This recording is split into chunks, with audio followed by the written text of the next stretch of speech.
আমরা সাধারণ জনগণ হলাম যে কি তাদের নাচের পুতুল। ৫০০-১,০০০ টাকা দিয়ে ভাড়া করে নিয়ে যাবে, দেখাবে কি এই যে জনগণ নিয়ে আসছে, এই যে জনগণ আসা পড়ছে। এগুলো সব পয়সা দিয়ে কিনে নিয়ে যায়। যারা এই কয়টা টাকার বিনিময় এই রাজনৈতিক দলগুলোর পিছনে আপনারা মিটিং মিছিলে এবং বাংসুরে অগ্নিসংযোগে সমস্ত ক্ষয়ক্ষতির ভিতরে যে আপনারা সংযুক্ত হচ্ছেন, এটা রাষ্ট্রের ক্ষতি করতেছেন, আপনার নিজের ক্ষতি নিজে করতেছেন অল্প কয়টা টাকার জন্য,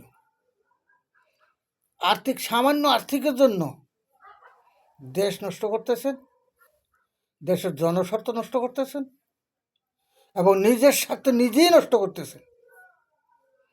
এগুলো আমি যে কথাগুলো বলতেছি, কথাগুলোকে মিলিয়ে দেখুন, ভবিষ্যৎ পিছনের দিকে খতিয়ে দেখুন। যে কোনো সরকারে আসে বিরোধী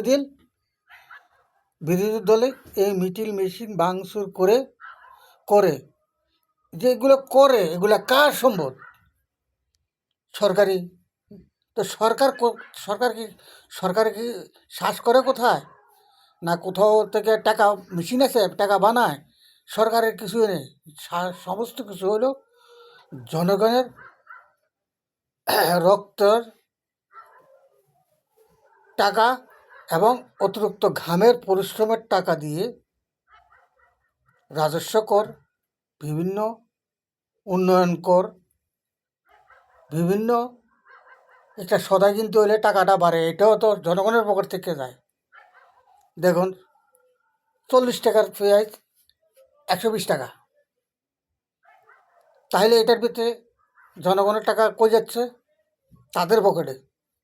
তারা এগুলো বস্তা বাঁধে নিয়ে বিদেশি নিয়ে বিলাসভবন বানাবে, পপুলারে থাকবে, আর আমরা সাধারণ জনগণ আজকেরও নির্যাতিত, কালকেরও নির্যাতিত, আমাদের জীবনটাই নির্যাতিত।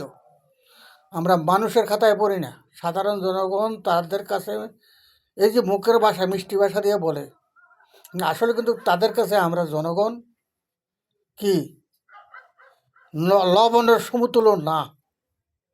তা আমরা গণে না, আমাদের কোনো অধিকারে নেই। বলে নাকি জনগণ সর্বোচ্চ ক্ষমতার মালিক জনগণ। মিথ্যা কথা। এটা হলো নাম বিক্রি করে, এটা জনগণের নাম বিক্রি করে তারা রাজনীতি করে, সরকারে আসা সরকারি সম্পদ লুট করে বিদেশে যেয়ে বিলাসভবন ভারী করে বসবাস করার জন্য তাদের এই দল করা, রাজনীতি করার অর্থ হলো এইটা।